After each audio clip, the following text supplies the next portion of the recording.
মানুষদেরকে ভ্রান্ত ধারণা দেওয়ার জন্য আমাদেরকে বলছে আমরা নাকি ধর্ম নিয়ে রাজনীতি করি।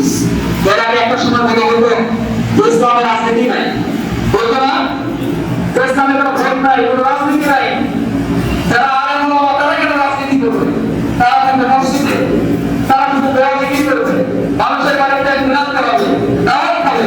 এই আলেম ওলামা এরা রাজনীতি থেকে করছে, এরা কেন ধরে দাঁড়ায় আগের মতো করতো কিনা বলতো।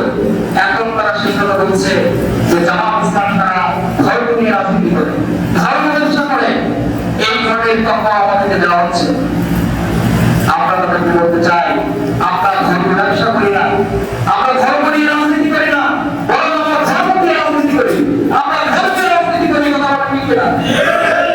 আমরা ইসলাম নিয়ে রাজনীতি করি। ধর্ম ব্যবসা নয়।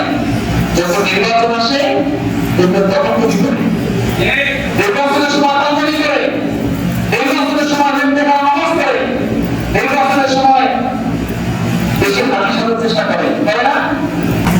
ধর্ম ব্যবসা আমরা করি। ধর্ম ব্যবসা তারা করে নির্বাচন আসলেই তারা বিভিন্ন বাজারে গিয়ে দোয়া করে, বাজার দিয়ে করে তারা প্রচারণায় নামে। ধর্ম ব্যবসা আমাদেরকে বলা হয় আমরা ধর্ম ব্যবসা করি। নির্বাচনের সময় আমরা দেখেছি ফেসবুকে নির্বাচন প্রচারণা হয়েছে, সারা বছর মাথায় কাপড় পায় না, নির্বাচনের সময় মাথায় গেল কিভাবে। ধর্ম ব্যবসা আমরা করি, ধর্ম ব্যবসা কেন আমরা চাই না।